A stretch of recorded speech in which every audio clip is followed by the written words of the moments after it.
Bob Zemeckis. He's got a lot of Zemeckis. It sounds like a Yiddish, like tukus. Hey, what's this? You got a lot of Zemeckis. This guy steps up to me, and this guy's just giving me the Zemeckis. Look at the Zemeckis on that guy. You can see his Zemeckis hanging out. You'll probably see my Zemeckis hanging out if I'm not careful. And the skirt. Welcome to Roden Tomatoes. I'm Ben Roden. I'm Brady Tomatoes. This is a show where we talk about movies, Magic, and Muppets! Dr. Grant, it's great you could take a break from your busy schedule to be here. Miss Gale, I appreciate you having me on your program. Sure. Program. You know what would be a fun compliment to this? The little snotty kid that is the object of Alan Grant's monologue about raptors. Oh, I heard he was from Utah. Oh, it totally fits. Like He's got a little Utah face. To quote Pete Holmes, he's got resting Latter-day Saint face. But that would be good to like. You should dress up one of your kids as that little guy. Just find him some sort of incredible '90s striped T-shirt. Doesn't look very scary to me. It looks like a big turkey. And Alan's like, I'm about to ruin you. I love that whole sequence. Sequence? The sequence. Sequence. I always thought it was. I didn't know that Sam Neill was not American. Right? Like when you're a kid, you just kind of assume, oh, they talk like me, they're American, they're just like me. But I loved the way that he whispers, like, maybe he cuts you here or here, maybe across the belly, spilling your intestines. It's just, and they like kind of whisper it, spilling your intestines. Yeah. When is you are alive? When I start to eat you. So try and show a little respect. It's like, okay. Have we talked about just exaggerating movie quotes? No. My wife and I quote a lot of movies, and my friend Tom and I quote a lot of movies, but it's always like you start quoting it and then it gets more and more pronounced. Like in, I feel like maybe I've talked about it on the pod, the Gandalf scene where he says, "No, I'm trying to help you." We would like, "Hey, are you trying to do this?" No. Like it's barely. You keep embellishing. Yeah, it just becomes like completely outsized. No, I'm trying to harm you. I'm trying to help you. I'm trying to help you. Anyway, that's one that my wife and I do when he says the point is, and then it just massive pause. The point is, you are alive when they start to eat you. When they... The point is... What do you do? He's like, he's not even doing an accent, but we just do it. The point is... Fabulous movie. One of the many movies we will be directly addressing today. Yes, today's a very fun day because at our place of employment, it's a movie-themed day. So it just felt appropriate for us to be doing a podcast today, talking about movies, dressed as wonderful people from movies. See, I didn't even know it was movie day. That's the crazy part. I just showed up. Just every Friday. This dress felt cute, and here it is. I need to make sure I'm showing off the tattoo because Dorothy Gale's hairy leg with a tattoo on it. Much like the rug in The Big Lebowski, it really ties it all together. I do think it'd be worth it for anyone listening to the podcast to hear the story of your reveal to your family wearing this. Oh, yeah. So, with no context, my mom knew it was up because this is her wig. I sent a photo of me in this getup to the family group chat. And again, no context. The first response was my sister saying, "Okay, legs." My family's very cool. There were follow-up questions, but mostly it was just like, slay queen. So, for those of you that are just listening, it probably doesn't mean much, but if you tune into any of our visual mediums, you'll see they're very much just legs. I am one part of a Wizard of Oz ensemble / Wicked. Bare legs. Red pumps that I purchased at DI and spray painted. Oh, really? Yeah. Oh, nice. Yeah. Well, my wife did. She did a great job. Yeah, those look great. Yeah. It's a good time. Yeah, dude. You look great. My feet kill. People say that beauty is pain, and I'm experiencing it firsthand. Yeah. I've never been beautiful, and I've never been in pain. So, two big new experiences for me. This is a big day for you. It is. This is a really big day. Yep. I'm going to be a more powerful ally. than ever. Yeah, Now you- that I wasn't a feminist until today. this is like Tyra Banks like wearing a fat suit for 2 hours. She's Or like, I get it. Or I think she did one. She like wore a headscarf and she's like, I've experienced living as a Muslim woman. It's like, okay, Tyra. Oh man. Okay, so it's movie day, Yes. and for the first time on the podcast, we are embarking into the internet's favorite territory, tearing. the tier list. So today we're going to tackle tier part two. Tier part 2. We've taken a list of what seem to be fairly mainstream film trilogies, hopefully Right. stuff that most people have seen. Right. We're going to rank not the trilogy, The second. the second Not chapter, input. Chapter. installment. Installment. The second installment in the trilogy. Yes. Yeah. Again, if you're following along on some sort of visual medium, we will have this captured on screen so you can see our ambivalence as where we we're drag, moving things, but we as still we will try to drop. call out which level we put these on. There's probably a joke here about drag and drop. I don't know. I can't quite get there. We'll let it be implied. Okay. We'll cut that out. We're not going to cut anything out. We don't edit this. Who are we kidding? No. All right. Should we start from the top? Yeah, we got some banger trilogies here. And I just realized one of these isn't a trilogy. Which? Moana. Oh. But we know that they're probably going to make another one. But it is a sequel. It's a sequel. I think it still qualifies. It's Okay. a sequel with an implied Okay. threequel. So just know that we're human. We make errors. And so one of these doesn't have a third part as of this recording. Well, listen, we could totally just retcon and say we're talking about the best sequels. Some of them happen to be trilogies. Was could it do that. the Alvin and the Chipmunks movie that had a squeakquel? There was a squeakquel. And Chipwrecked. Wow. So there was 3. I feel like squeakquel. Okay, let me just talk about this. Hit me with it. I hate when the sequel has a cute pun, like the squeakquel. Okay. Or when my most hated is when instead of the number 2, it's TOO, Oh, yeah. where it's like Smurfs 2. Can I just Gag me with the spoon. So on this same train, I'm just going to say I hate when they just have the number 2. I don't You want it to have a title. I don't need it to be Squeakquel or 2 or anything like Yeah. that. But I look at the Star Trek franchise. and it's just Star Trek. It's 2. Star Trek Into Darkness, Star Oh, Trek okay. Beyond. Yeah. Right? If someone is like watching a trilogy and they're like, I don't know which one is the first one to watch, and they can't search for it or ask a friend, Yeah. then I don't think they should be watching movies.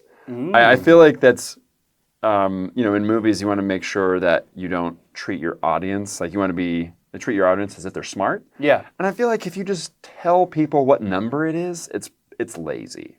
So I It does. I hate it feels like a more corporate approach to be like, this is just another part of the franchise. Yeah.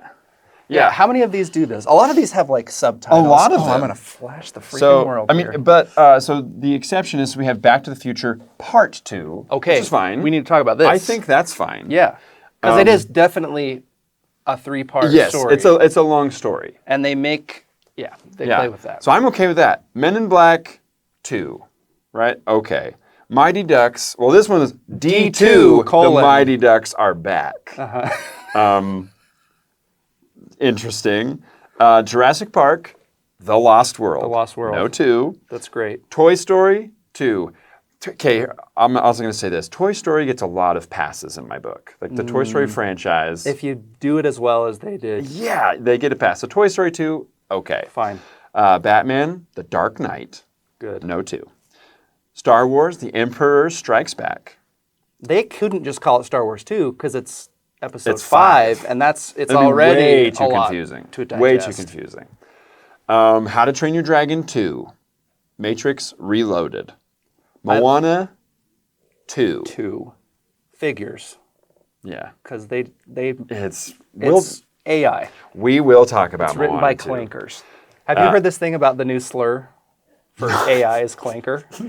People have adopted it from the Star Wars prequels. Oh, really? And I saw this post on Reddit this morning, a guy asking for legal advice because HR called him in the office for using Clanker as a slur, referring to his company's chatbots. As a clanker? Wow. It's amazing. I'm all for anti-AI That's a Star Wars slurs. thing? It's not the Harry Potter where they use the clankers to push away the dragon? Maybe it's... my take, or my assumption is, I think that's what the clones call the droids in like the Clone Wars. Oh, interesting. Because I can hear in my mind like a vaguely New Zealand accent being like, "Get these bloody clankers." Okay. So I think that's the derivation. It's a slur for machines. Yeah. Okay. And it's just like the guy in his post was like, I said something like, "These clankers never get anything right," referring to the chat. Oh my gosh. It's so funny. I'm anti-slur in almost every other use case, but I think go wild on AI. Yeah, actually, real quick, if you want to scooch over this way to be more in frame. There we go. Oh my gosh, what a waste. What a waste. And I can just kind of give you just a little rub off that spray paint. A little pump rub. Oh yeah, shit. Sorry. No, actually, it didn't. I think it's very much dry. It's mostly just coming off of my socks, which is good. Very much dry. Going down this list, we got Pirates of the Caribbean, Dead Man's Chest, Love it. No 2, Shrek 2, Transformers, Rise of the Fallen. Rise of the Fallen? Revenge of the Fallen. I don't know. It's so stupid. We couldn't just say Transformers 2 because that's as much creativity as it could have just been Transformers 2 and just Lord of the Rings, The Two Towers, and finally X2. So you can see like the majority of these movies. X2 : X-Men United. There are colons in there, which I do think creates a little bit more of a creative spurt, but I don't know. I just think it's so lazy when you just say. We don't need to be talking about spurts on here. I think it's a family show. I think it's funny when they reboot it and they don't indicate that it's a reboot. So it'll be like, so then you have to I have to look for the year it was made, like Mortal Kombat 1994, and then the new one is just Mortal Kombat 2017. It's just like, we're just calling it that. That is true. The same thing as Dune. Dune. However, I would say that the more recent Dune, people just refer to it as Dune, where the old Dune, they call it Dune 1984. Yeah. Or the crazy Dune. Is what I'm saying. Or the Lynch Dune. The David Lynch Dune. Because those are very different. Very different. Very different. All right, number one. Yeah, let's jump right into this. One of the twos. So, starting at the very top of our list, we have Back to the Future Part 2. Probably one of the more well-known trilogies in cinema.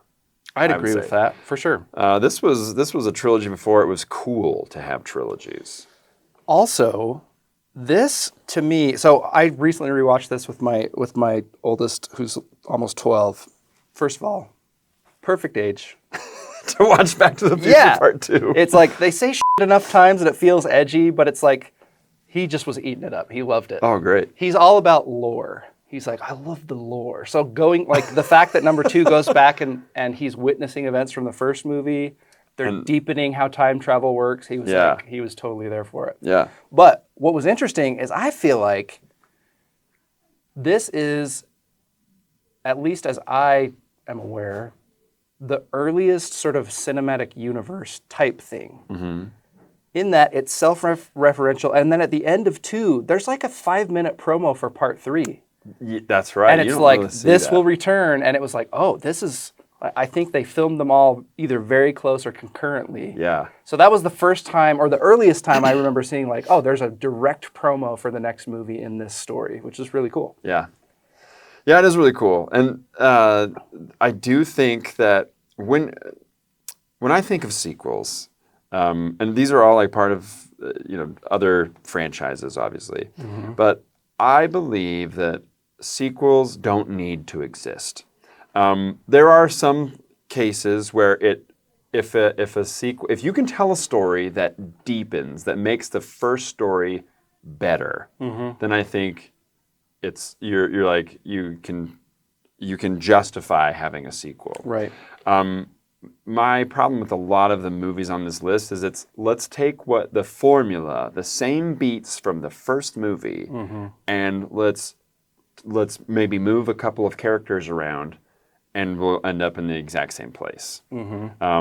And Back to the Future 2, I think, is a good example, or Back to the Future Part 2 is a good example of deepening the lore. It makes the first story better because, like you said, it brings out it shows like some of the consequences of time travel, and you get to see pieces from the first movie. It's not just like a nostalgia bait thing, but like there's very much importance that happens, and there's a whole lot of like messing of pieces, and it's not just he's stuck and he needs to get back. It's great. It's great. It feels organic. Like the reason he has to go back to 1955 feels like it makes sense. Right.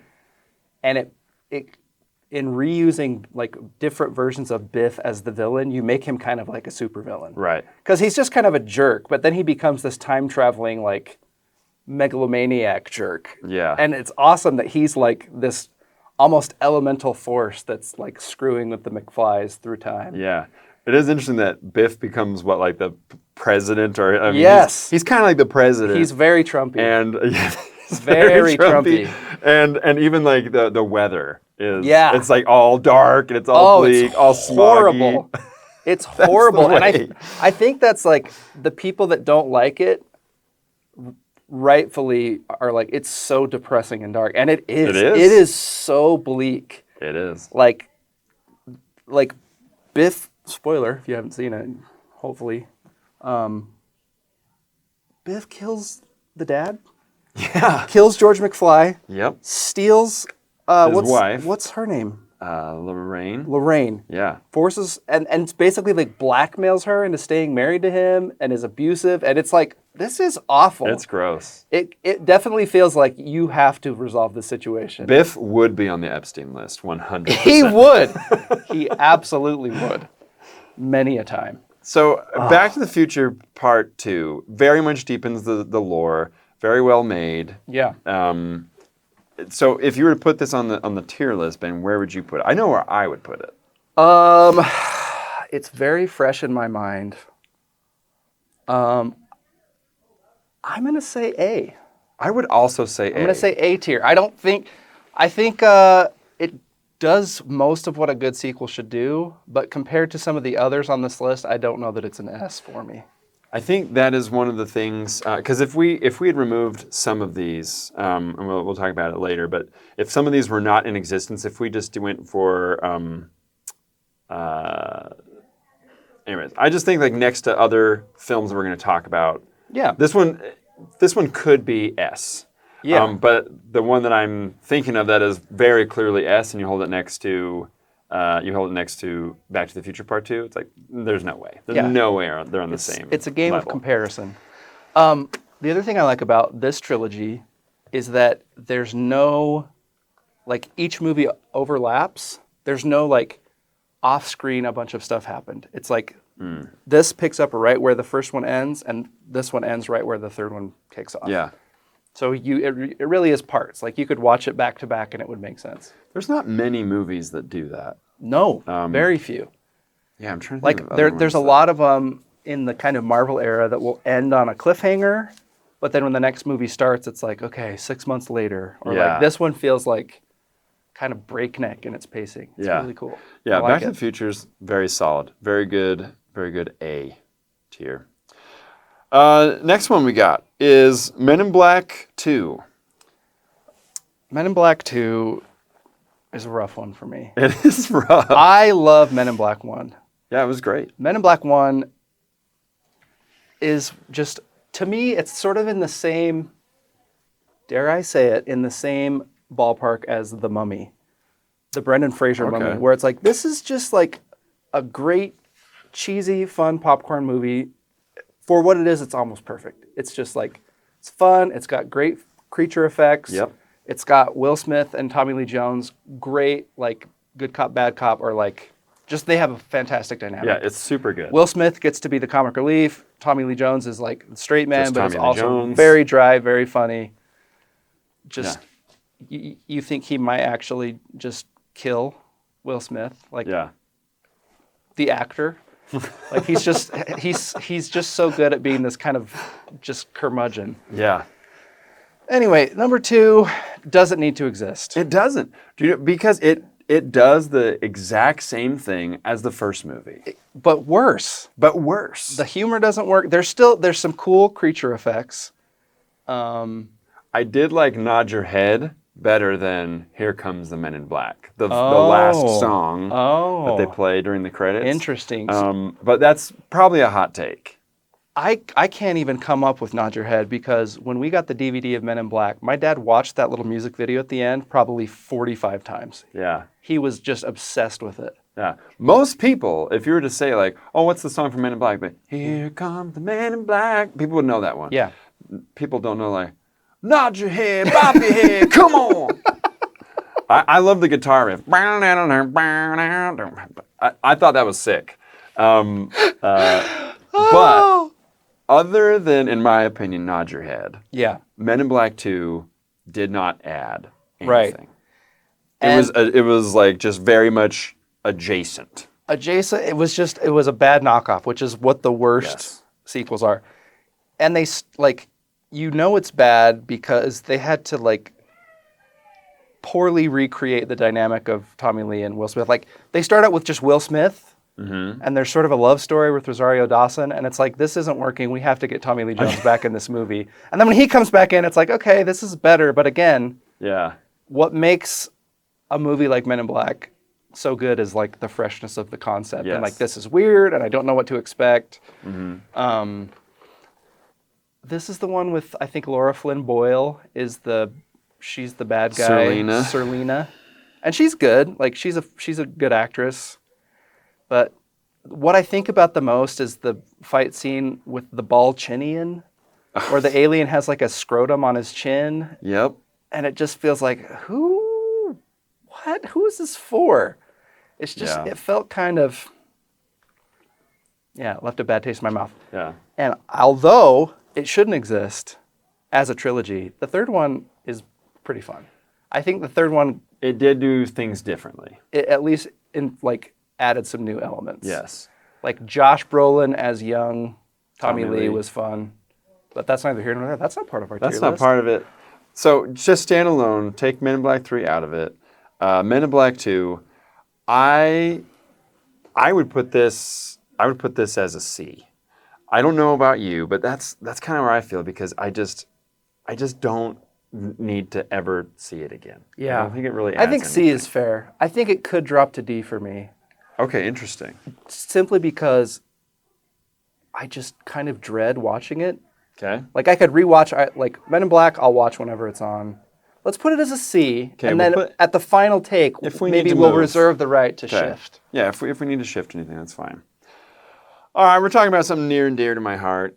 This next one we want to talk about is D2: The Mighty Ducks Are Back, which, if you didn't know, is the sequel to just The Mighty Ducks. The Mighty Ducks.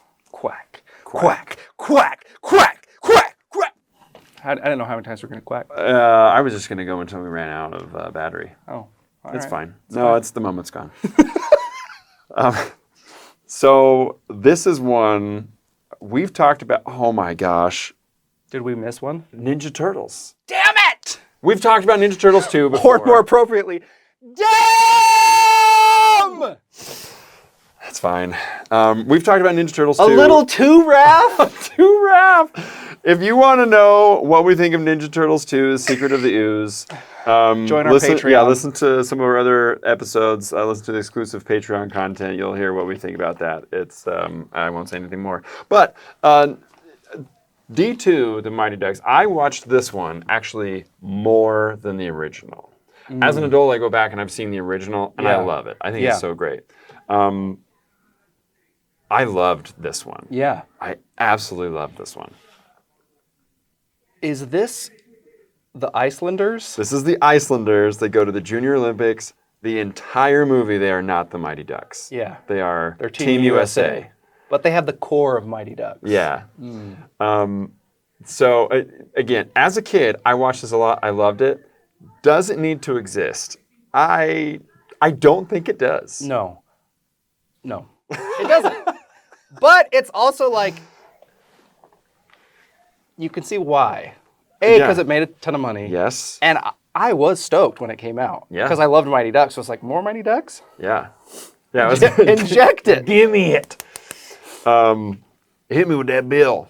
In the first Mighty Ducks, you have Fulton who has the slap shot. And it shatters glass and all that stuff.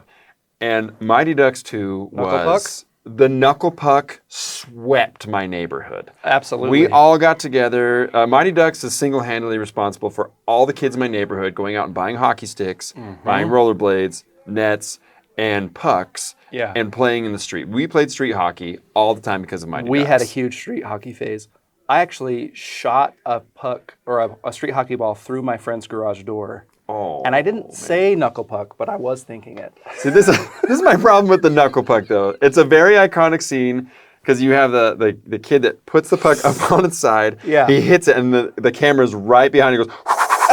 Goes up and down, and then it just confuses the goalie, and it's basically a guaranteed hit. Yeah. So when Mighty Ducks 2 came out, all of my street hockey playtime was someone would get the puck and they would immediately try to set up the freaking puck on the side to do the knuckle puck, and it was they're hoping to make it go. Whoa, whoa. Yeah, this was just like and just go off to the side. Anyways, Mighty Ducks 2, very close to my heart. I don't know how awesome it is as a sequel. I sort of get it confused in my mind with Cool Runnings because the Germans and the Icelanders sort of form the same villainous cadre in my mind, where it's like, oh, Jamaica. That's sort of what the Icelanders are like, right? Yeah. Except aren't they kind of more like silent? I feel like, are they trash talking, or are they just like, they're more like Terminators? They're like very, they're like Terminator-esque. There's a few lines like quack quack beak boy, or something like that, where just like the worst trash talk. We're going to besmirch your duck heritage. Yeah, it's Team USA, more like Stink USA. The banter like is really bad. Oh my gosh. So they all get called up. Is it Emilio Estevez again? Yeah. He's coaching the national team. Yeah, Team USA. The Team USA Junior, what are they, the under 21s or something? I think it's the Junior Olympics or Teen Olympic Games or something like that.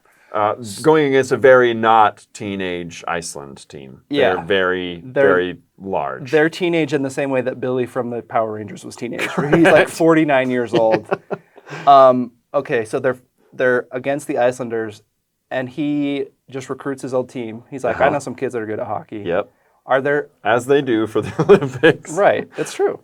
Are there some new characters on Team USA? I honestly don't remember it outside of the Knuckle Puck. Which is there's the Knuckle Puck kid. the pinnacle. There's the other tough kid that he and Fulton become, the Bash Brothers. Oh, that's right. They're like the enforcers of the group. Yep. That's right.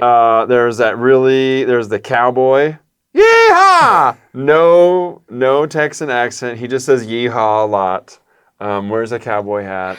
Okay, Brady, I'm going to derail the whole episode. Okay. And maybe we'll have to come back and do a full episode. Have you seen any of the buzz around this War of the Worlds movie on Amazon Prime? No. Starring Ice Cube? No. It's got 0% on Rotten Tomatoes. 0. Okay. Okay, we can revisit. But I watched it yesterday, and this reminded me. There's a scene where one of the aliens... I can't even get into it. Okay. Just bookmark it. Okay, booked.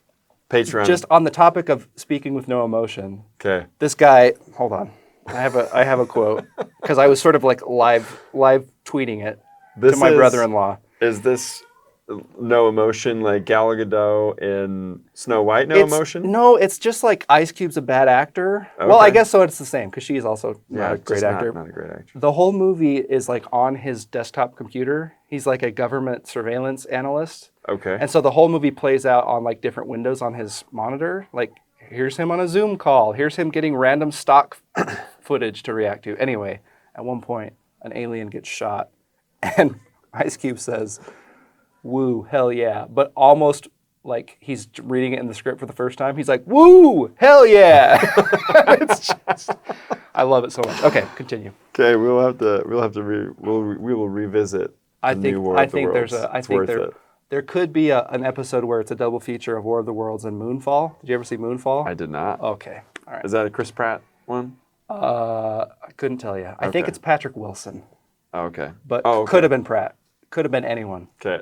Could have been a mannequin, honestly. Okay, D2. D2. Where do we put it? Like I'm trying to set my nostalgia side. Look at it as a movie. as a movie, does it do anything new? It's kind of, Not really. but it is enjoyable. I think it probably had a bigger budget. Yes. It had a lot. I feel like it has proportionally more hockey scenes. That is true. Which they do I bring appreciate in in Benny a the Jet sports movie. Rodriguez Yeah. from Sandlot. He's in D2. What a heartthrob. I will, guy. and maybe I don't know if this gains it points or loses points, but in the VHS tape, the copy. Do you remember? Did you have the VHS of this? The cover is Emilio Estevez standing on the ice like this, and there's two kids that are blowing bubble gum, and their bubble gum is touching. Do you remember this? No. And it is the worst placement because the two kids are facing off on the ice, and they both have bubble gum on. I and it's vaguely right remember. over Emilio Estevez's balls. Oh, sick. It's weird. So the designers were like laughing their asses Yeah, off. they're like, "Do you we think- know. Do you think they'll let us get away with it? No, just do it anyway. Yeah. And some Bright executives pink. like, looks great, ship it. Yeah, I don't even know. I mean, here, yeah. So they've actually just zoomed in to like the two hockey players or just like the main Yeah. thing. But Emilio Estevez had more star power, so he was definitely like the main event of the poster. Okay. Yeah, I don't know if that's plus or minus. I think it's probably a plus. They did get all the kids to return. Uh-huh. It is a real movie in the way that some Disney sequels aren't, where it's Mm-hmm. like they'll make it and then the next one's direct to video. So that sucks. This is like, they put some It's effort decent. into it. It's decent. I'm going to say B. B. Yep. Because it's at least fun to watch. I would I don't watch dread watching it. I would watch D2 over Men in Black 2 Oh. every day. Oh, easy. Every day. Easy. Every time. All right, so we're getting into some other big boys here. Next one we want to talk about is Indiana Jones, the Temple of Doom. We're looking at the original trilogy before they decided to screw everything up. Yeah. So Indiana Jones, Temple of Doom. I would say by far the weakest of the trilogy. Of the three, I agree. Of the original three. I agree. I think a lot of people dislike the fan serviciness of Last Crusade. I love Last Crusade. I don't understand the fan servicey thing. Just that it's so self-referential. Like, you see him get the scar. You see him fall in a pit of snakes. Like, it felt a little heavy-handed in a George Lucas-y sort of Like way. the first 15 minutes? Like that's the only thing you really get a nod to is like maybe the first so. 15 minutes. But yeah, I think overall it's the weakest. Strike one, no Nazis. Right. I think you got to have him fighting Nazis. It is actually a prequel in the timeline, though. True. It's like his first It's like- big adventure, yeah. right? So that kind of sucks. It feels super racist from the viewpoint of modern sensibilities, where it's Yeah. just like, look at all these Indians eating brains and snakes, and it's kind of like, I don't Yeah. really think this was a thing. It Yeah. feels kind of lurid in a way that the other ones aren't. I don't like, what's her name? I want to call her Winnie. What is her name? I really like Marion as she's She's more great. capable. They have better chemistry, I think. Willie, yeah. Willie, Temple of Doom. Willie Scott. Yeah. Anyway, she's just kind of grates a little bit. Like, she's so...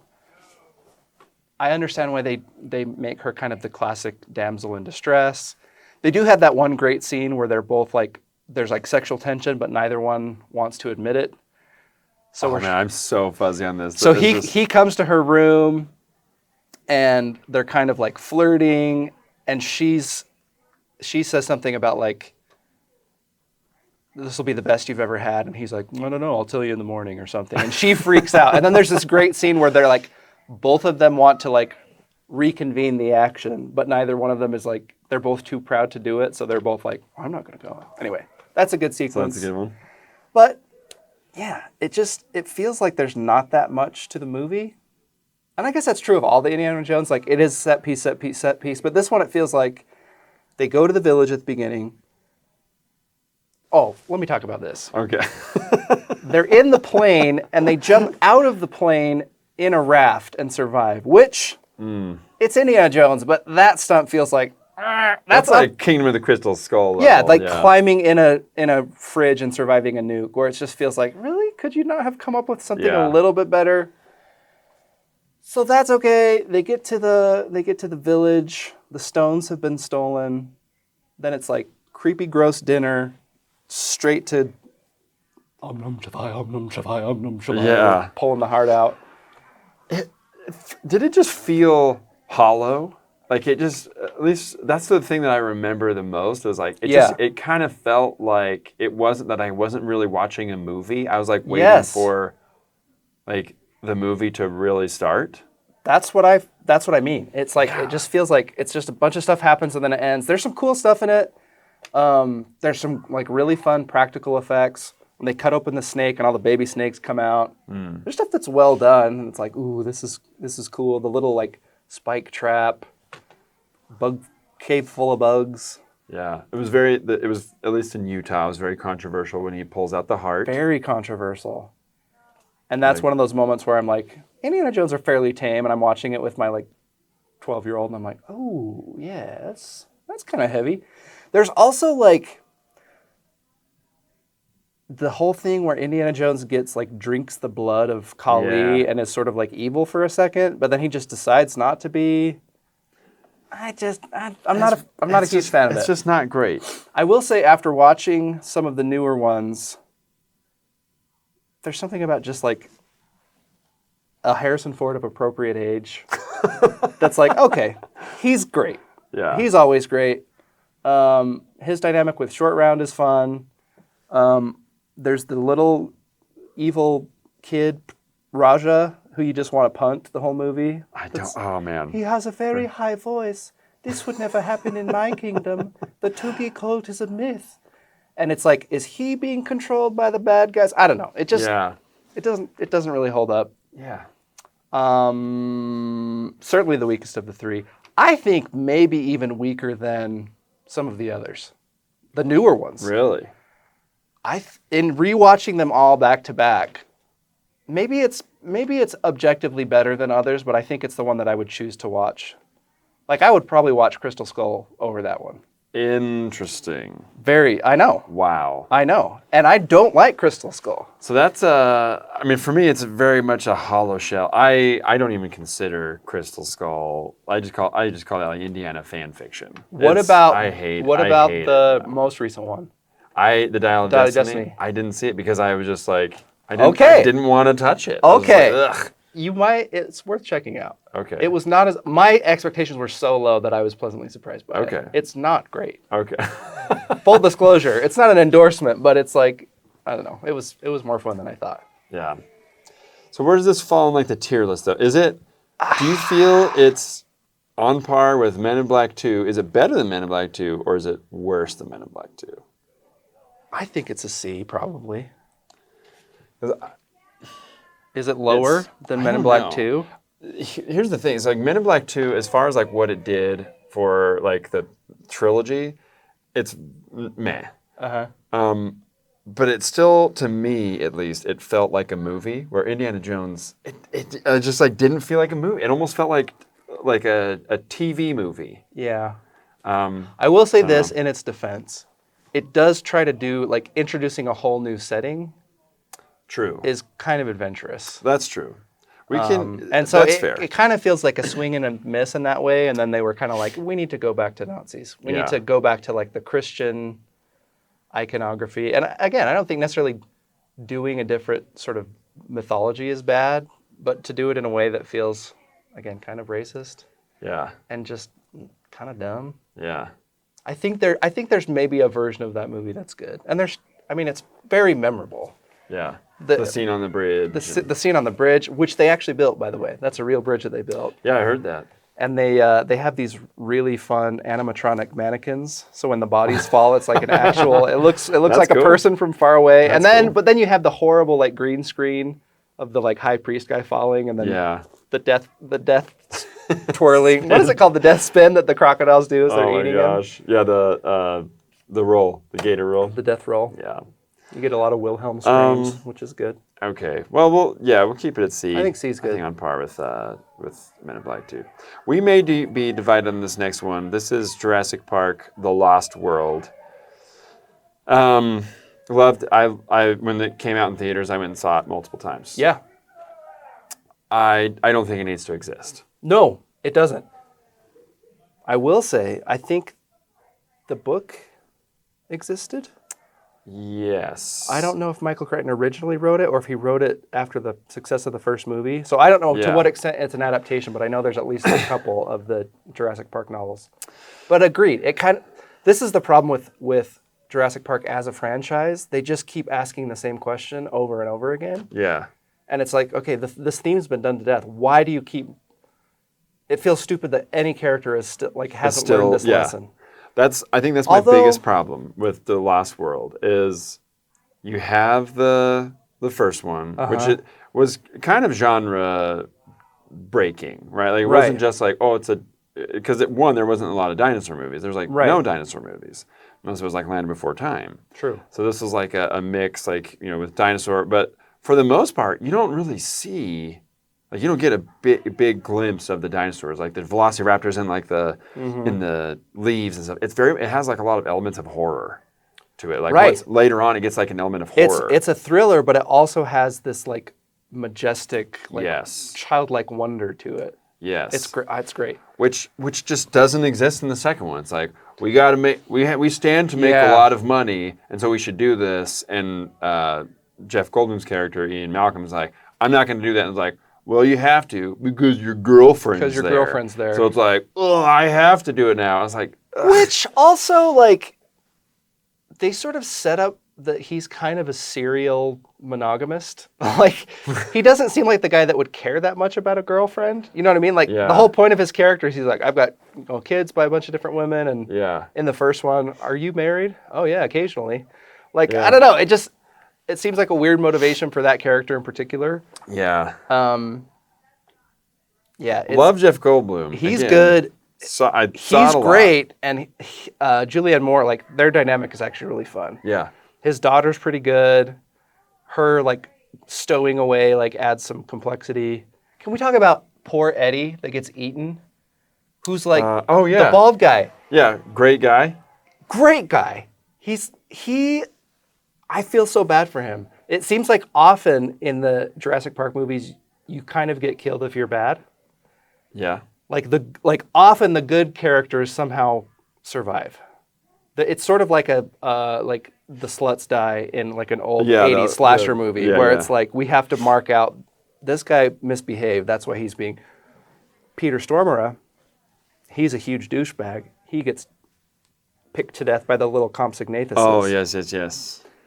But Eddie is like the most heroic character, the most level-headed character, saves the daughter, goes to great lengths to like keep the whole trailer from tipping over the cliff, and just gets torn apart by two Tyrannosauruses. Yep. Very, very unfortunate. He is our generation's Barb. I almost said Beth. Justice for Eddie. Eddie's the man. Oh man. I will say there are some really great scenes in Jurassic Park 2. It gave me chills and nightmares with the intro scene where the little girl gets eaten by the little tiny dinosaurs. Great scene. And again, also like they don't show their hand. Like you hear screaming off screen. She's interacting with one dinosaur, so it keeps it small and kind of subtle. And then you have the mom come in and scream. Yeah. But you can see how this is Jurassic Park Lost World is a good example of like taking the formula and recycling it, but just kind of shifting things a little bit. Because you have the intro scene where like in Jurassic Park, the original one, you have like the security guard that gets eaten by the raptors. and You have to establish that the then threat. triggers Yeah. something. And so like this little girl that like this family that stops off the coast of the island, stops and she gets eaten. That semi triggers like the need to go back. And then they do the same thing in number 3. It's just to me, everything on the island in the second one is pretty good. It's when they get back to San Diego where it's like, what? Yeah. And somehow the whole crew of the ship gets killed and it's never explained how or why that happened. Oh, isn't it like the baby? Yeah, but the baby couldn't have gotten out and then back in. I don't know. To me, it feels like there was an earlier draft where there were raptors that killed the crew. Could be. Oh yeah, because the boat just kind of. The boat bulldozes through the pier, and then there's like Decemberists. A disembodied hand. The hand of the lead singer of the Decemberists is attached to the steering wheel, but it's like there's no explanation for that. They never That's revisit true. it. Because then the baby anyway, It was trying to very messy. recreate that horror element, but it was just very poor. Yeah. And then there's the kid that's like, there's a dinosaur in the backyard. That's kind of funny. Yeah. But on the whole, dog just sucks. Yeah, I don't know. Like it's hard because as a kid I watched it a lot, and I liked it. If you were to ask me when I was younger, I'd be like, oh, that's way better than the first one. Mm-hmm. Looking back now and seeing and knowing movies better, I would say no, it's not a good sequel. It shouldn't exist. I probably would put it in tier C with Men in Black 2. Yeah. Better production, but yeah, I think that's fair. I might put it higher simply because the high points are really good. Okay. I think, like for example, the whole set piece with the trailer as it's hanging over the cliff. Great. And Julianne Moore falls on that pane of glass. Very terrifying. That is really, really well designed, that whole sequence. I also love Peter Postlethwaite, who's the old guy from, like, he's like a big game hunter who's a part of the expedition trying to hunt a Tyrannosaurus. Yep. He's just cool. He's like a classical actor. He is really cool. So he has like a cool presence. So I think, B, C. Okay, let's I go B. I think it's watchable. Let's go B. I think it's more watchable than either of those two. Yeah, totally. I would definitely watch that over Indiana Jones and Temple of Doom. I think this might be a 2-part episode here, Brady. Could be. Or just a double length one. Yeah. Well, yeah. We can let's do one more, and then then maybe we'll continue with part 2. Cool. All right, the next one. This is Toy Story 2. Toy Story 2. I said at the beginning, I feel like Toy Story as a whole gets a pass for a lot of things. True. For the most part, I think sequels should not exist. We Yeah. talked about Back to the Future. It's a continuing story. That's And great. you could argue that one is so self-contained that maybe this shouldn't exist. True. If you're treating it with the same rules as everything else. Yes. But this is an example, in my opinion, of lightning striking twice. Yeah. Because I love Toy Story 2. Mm-hmm. I think Toy Story 2, when everyone says, like, do you like any sequels? I think, like, one of the best sequels ever is Toy Story 2. It's probably one of my favorite of the original Toy Story trilogy. Yeah. Toy Story 2 is incredible. It's great. It's a great so movie. good. Yeah. I think it does... Hey, buddy. I think it does what a good sequel does in that it does, like, deepen things. Yes. It asks more interesting questions about what if a toy was alive? How would a toy cope with this situation? If you are a being that's created to be played with, how do you think about being collected? Right. And there is character growth that happens. Mm-hmm. It's cool that like you get to see Buzz being sort of an accidental antagonist in the first movie, being brought sort of into the ensemble, and you get to see like a different side of him, and his dynamic with Woody is interesting. He's his character, he has embraced the stuff, and he's moving on from what he learned in the first movie. Right. He's not under the delusion that he's an actual space ranger. Uh-huh. He's embraced the fact that he's a toy, which I think some of the sequels, they kind of backpedal people's characters. Yeah. It's like they have to relearn the thing again. Yeah. And I think that's stupid. Yeah. But in this one, Buzz has learned his lesson, and now he's taking charge under this new like lens of being a toy, Yeah, which I think is so great. it is great. Woody also is challenged in this one because Woody is all about, like you said, being played with, like getting back to Andy. It's all about like his world that he has known, and then his world is opened up to him. Yeah. That he was like this really big star, like he was the Buzz Lightyear. Yeah. From, a couple generations before. Yeah. And like the most sought after thing, and so he now gets to see that he can be immortal. Like he can be immortalized because he had to grapple with like maybe I won't be around forever in the first one. Right. So that's why I think this one is just so brilliant because it's great. It's a new challenge that Woody has to wrestle with. And it's so good. Yeah, it's awesome. Wayne Newton's awesome. He's the Chicken Man. What is that character's name? Freaking Al from Al's Toy Barn. Yeah, Al's Toy Barn. The character has a great name that I can't remember. It's a fun element. All the little Western ensemble is cool. Mm-hmm. Kelsey Grammer as Stinky Pete is, again, great. Perfect casting. Casting somebody who just has this like gravitas and such a silly role is just amazing. Yeah. What is his... He kind of has like a heel turn where he tries to keep Woody from escaping. I can't remember like what exactly is he just wants to keep the set together? Correct, because he's never had any value. No one wanted. Oh, that's right. He's only valuable if as part of the set. I see. So he wants to be immortalized, to never be irrelevant. He wants to feel important, and so this museum in Tokyo wants to buy the whole set, and they're only going to display the whole set. Yeah.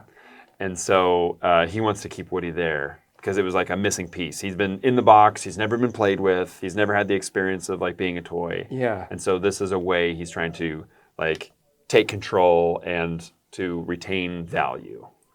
So he, at one point, Woody is like, well, you guys could all come back. We could all be toys and go play with Andy. Like, what's the point of living? Yeah. What's the point of like living forever if you're not not going to loved. play with you? Yeah, if you're not loved. And that's when Prospector gets out of his box and he's like, no, Yeah. you've made your choice. This perfectly illustrates the brilliance of this movie, that we know this much about a character's motivation who is a Prospector toy in a box. Right. But like all of these characters have like very complex inner lives and motivations. Yes. It's very, very cool. Yeah. Very well written movie. The song, the Jesse's song, When She Loved Me? When She Loved Me. Heartbreaking song. We just had a coworker sing the song in his like baritone voice. Yeah. And it was emotional. Like for me, I was like, this is beautiful. It's a beautiful song. Beautiful song. And again, it's about a toy, right? Yeah. Like it's about a toy witnessing the girl that played with her grow up and having to deal with that. So it hits so hard. Yeah. There's simply by like using a toy as a stand-in just gives them so many like emotional corollaries. Like, yeah. And that's been true of kind of the whole series. Like the most recent ones, I feel like they've maybe outstayed their welcome a little bit. But it is like sort of like in different phases of your life, you identify with different characters in Toy Story. Right. I don't know. It's cool. Yeah. For something that is such like a high concept story, it's very applicable. Feels super relatable. Yeah, totally. What happens to Stinky Pete? He ends up, they go through the conveyor belt They're thing. in the airport conveyor belt. And I don't remember who it is that catches him, but I think it's the other toys, like Buzz and Slinky. They kind of catch up to him, and they put him in a little girl's backpack that comes out of the conveyor belt. Okay. Like, he's going to know what it's like to be played with. It's like, you're going to love Debbie. She's an artist. The Barbie turns and her face is shaved, and she's got like drawings all over her face. And so he's going to be defaced. Yeah. Is it just Stinky Pete and Jesse? And Bullseye, the horse. Oh, he doesn't have Bullseye until the second movie. That's right. Ride like the wind, Bullseye. So good. That's a fabulous movie. My favorite line in this, and then I think we gotta rank this. My favorite line in Toy Story 2 is where they're watching the old reruns of Woody's Roundup, and the Prospector lights dynamite, and they're all trapped in the cave. Mm-hmm. And so Jesse says to the woodland creatures, go tell Woody where we are. And they come, like all these little marionettes come in and they go, "Arr," and he's like, what? Jesse and Prospector are trapped in an old abandoned mine, and Prospector lit a stick of dynamite thinking it was a candle. Now they're about to be blown to smithereens. So much meaning contained in that one chirp. Oh my That's gosh, great. it freaking killed me as a kid and as an adult. I think it's love, so funny. actually, that's worth bringing up. I love anytime there is like a meta ad or like adaptation in universe, like the Howdy Doody style show, or in the second one, doesn't it start out with the like Buzz Lightyear video game? Right, yeah. Like seeing the character in the fictionalized universe is Yeah. really fun. Like seeing him fight Zurg. Because Zurg shows up, the Zurg Yeah. toy becomes like the villain of the story. Yes. Which is also very fun. And You have the element of Buzz's past coming back to haunt him, but also like, dude, you're just a toy. yeah, so good. Like the supervillain not being in on the joke is very fun. yeah, it is so good. Gosh, man, Toy Story 2. I learned. Go ahead. No, go ahead. I learned something kind of funny about this. This one has like the little outtakes during the yeah. credits. They removed one They of them? removed, yeah. So there's one where Kelsey Grammer is having like a casting couch moment with the Barbies, where he's like, "Did you like this? I can get you in probably Toy get- Story 3," which is a great gag. Yeah. But when Disney Plus put it on streaming after Me Too, they were like, "This is not gonna fly." Harvey Weinstein. To which Kelsey Grammer was like, "This is stupid." But anyway, Yeah. I thought that Very was fun. a And funny omission. It's also a very well-known thing that Toy Story 2 was almost non-existent. Was this the hard drive Yeah. incident? There was Yeah. one gal that like went home sick, and she happened to have a copy of the movie Yeah. that they weren't allowed to do, but she had it at home. Yeah. But everything else just got nuked, That which is is so crazy. pretty crazy. What would they have done? I don't know. And But Toy Story 2 kind of like made Pixar. Like it's Yeah. the thing that like put them on, not necessarily on the map, because Toy Story and like Finding Nemo Yeah. were really big hits, but Toy Story 2 is the thing that like really like solidified them as like their own studio. Interesting. Yeah, it's all in Creativity Inc. It's very I'll fascinating. have to check that out. It's a good one. Where I don't even want to ask, but I have to, Ben. I know where I would put Toy Story 2. I don't think there's any question where it needs to go, but I'm also open to opinions. It's an S. It's an S, 100%. S tier, our One first of- S tier rating. One of the best, not even just sequels, but movies, I would say. Yeah. It's so good. Have you done a top 100 on Letterboxd of just your top 100 movies? I have not. But I should. recently did that exercise, which was very fun. Ooh. I think this Where was did this- in my top 100. I think It- 1 and it 2 are has to both be. in the top 100. Which actually reminds me, Toy Story 1 was a huge like technical showcase. Mm-hmm. I think they're more so than maybe some other movies. You could argue that like there's a technical reason that Pixar wanted to make a sequel. Like, can we revisit this world now that technology has And we can make it expanded? look Because I remember seeing Toy Story 1 and thinking, oh, this is photorealism. And Yeah. you watch it now and you're like, oh wow, it's showing its age. It's still super impressive. Yeah. But the jump from 1 to 2 is It's very, very amazing different. in terms of like fidelity and texture and motion. Yeah, It's very really, really different. cool. Chuck Jones, I learned, sent John Lasseter a movie congratulating him on this movie Really? and talking about like this is basically like you are moving animation forward, which from a traditional animator I think is Yeah, really that's cool. Because Chuck Like- Jones, he worked on Looney Tunes. He's Oh, a yeah, big he's producer like- on Looney Tunes. He's like animation royalty. So it's Yeah. cool that like a lot of people poo-poo computer animation, which I think is sometimes merited, Right. but this is cool that he's like, he got the stamp of approval. And I think John Lasseter has that like hung up in his house, that letter from, Dude, that'd be so cool. What a thing to get. amazing. So cool. All right, we are going to wrap up, but we will continue a part 2 of our ranking of sequels. It's going to be called Tier List TOO. tier list 2. Tier List the Squeakquel. Oh, man. All right, Ben. Well, until next time, my friends. Ah! Just a friendly flash. Just a friendly flash.